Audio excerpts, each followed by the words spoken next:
The Sheffield Steelers took on the Fife Flyers on Saturday at iceSheffield. Blackouts, spotlights. Frank Doyle led the Sheffield Steelers onto the ice. If you thought it went dark, no, it was just big Matt Nickerson, the new defenceman for the Fife Flyers. More from him later. He was to be involved a lot as the evening progressed. Danny Myers was back in the Steelers lineup. Head coach Doug Christensen hadn't asked for a minute's silence, a minute's applause, as we all cheered on to On Wisconsin, the favourite tune of his late father Keith. Into hockey action, well, the Steelers, they played pretty well in the first period. They outshot the Fife Flyers 14-5. They went close on numerous occasions, but a couple of lapses cost them. Tim Spencer loses out on a bit of a battle. It creates a 2-on-1, and Jordan Fulton was ready to dispatch Matt Reba's pass. Somehow Danny Stewart got an assist on that one as well, but Fulton and Reba. And Fulton shoots and scores at 2:50 to give the Flyers that 1-0 advantage. Frank almost got to it, but just not quite. Flyers led goal to 0. Huge travelling support had come down from Kirkcaldy, and they saw their goalie, Kevin Reagan, in fine form. As I say, stopping 14 shots just in the first period alone. Another 2-on-1 became a 2-on-0, became a 1-on-0, and Bobby Chamont shoots and scores.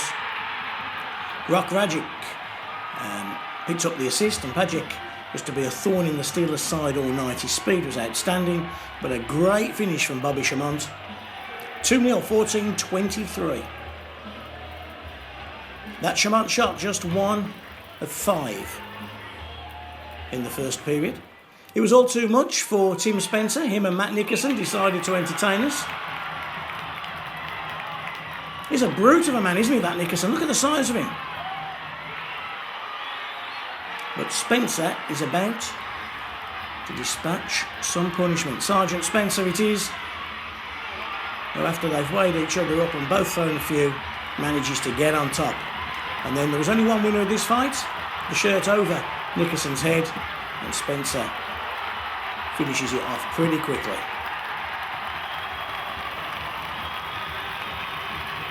Was it a momentum changer? Well, the Steelers had the momentum. Their fans were supporting. Their players were playing pretty well. And they came again. This time Langley goes close. Sirianni, Legui, they all went close in that first period. But it wasn't to be. Into the second period, Wands is off for interference. Steelers on the power play. And again, it's left to Big Spencer and Stephen Meyer. And they will find a way across to Robert Dowd. He shoots first time.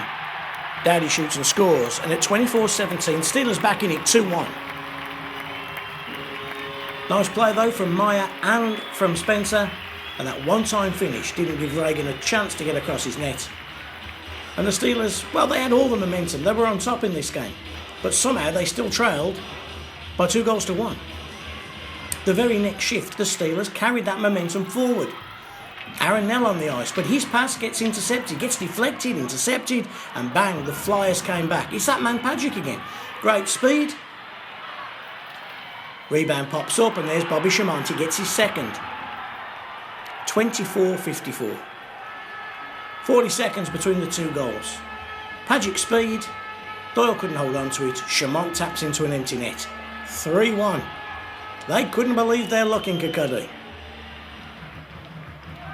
Chances would come for the Sheffield Steelers though. Look at Robert Dowd on his knees. Sirianni, got to be, wasn't to be. And you can see hands on heads. Somehow Dowd gets the pass across to Sirianni. 99 times out of 100 he finds the back of the net. But that was the 1 in 100 he didn't. Jonathan Phillips led the charge though. Him and Jeff Legui combined. Phillips shoots, scores. Gets a great tap on that. And you can see what it meant to the former captain. The Steelers back in it 3-2. Legui edges even closer forward to that 500th point for the Steelers. A lovely finish from Jonathan Phillips. Every time you see it. Nothing Reagan could do about it. Just a redirect. And Reagan is helpless. The Steelers fans back in it again. Goalie was pulled. Dying moments of this game. The Sheffield Steelers had their big guns out. Sirianni, Di Casemiro, Legui. They were all there, battling away. Stephen Meyer. But it wasn't to be. And the Fife Flyers snap a losing run, and the Sheffield Steelers again drop points at home. The Flyers absolutely delighted, the Steelers frustrated. There was a bit of pushing and shoving after. Both teams got involved. Referee wasn't having too much success. Drew Fatter keeping roll away. Then Stefan Meyer gets in touch, doesn't like him. And Nickerson's back in it again. He throws a couple. All a little bit handbags. All much to do about nothing. Final score, Sheffield Steelers 2. The Fife Flyers 3. Sheffield would go to Coventry the following night. It wouldn't be successful there either. They picked up a point in an overtime loss. Let's hear what Marc Lefebvre had to say following that game. His first game in charge. Very disappointing. I thought, those points were there to be had. We had a chance to win the hockey game, but we didn't play 60 minutes. If we're going to win a title this year, we've got to play a full 60 minutes. We can't take teams lightly. I think we took Fife a little bit lightly tonight, and we can't do that if we're going to win the whole thing. Another night, another game where we went behind to an early goal as well. It's becoming a habit. I thought we sustained pressure the first couple of shifts, and then we made a defensive error there, and obviously they capitalized. I mean, Fife's the kind of team that they don't create a lot, but they wait for teams' mistakes, and they obviously did that tonight. They went 2-0 up, and there didn't seem to be a lot of panic. And then when Dowdy got that power play goal, 2-1, looked like we'd settled the ship. But that third goal seemed to take the wind out of the sails a bit. Well, you never panic, but obviously, you score a big goal, get back in the hockey game, you need a big shift the next one, and we made another defensive error that cost us to make it a 3-1 game again. And we're going to learn from that. And we got, once we get back in hockey games, we're down a goal or so, we got to capitalize on the next shift. How is it that this team can play so well one night and look so in control and so complete, and then another night look like they've never seen each other at times?